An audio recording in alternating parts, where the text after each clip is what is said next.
আজ দেখব healthy south Indian নির দোসার রেসিপি, তার সাথে একটা সুন্দর চাটনি।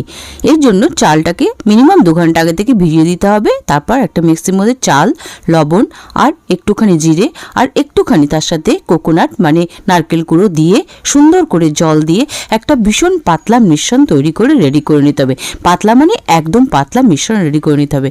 তারপর বানিয়ে নেব চাটনি। এর জন্য নিয়ে নেব কোকোনাট, গ্রেটেড কোকোনাট, তার সাথে দিব আদা, দেব লঙ্কা, দেব তেঁতুল আর ধনেপাতা, একটু ছোলা ভাজা, একটু নুন আর জল দিয়ে সুন্দর করে চাটনি বানিয়ে ওটাকে একটা সুন্দর তড়কা দিয়ে নেব।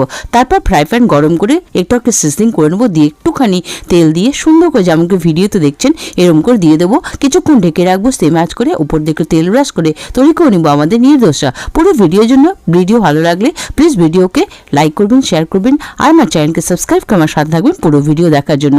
কেমন লাগলো অবশ্যই আমাকে কমেন্ট করে জানাবেন আজকে নির দোসার রেসিপি।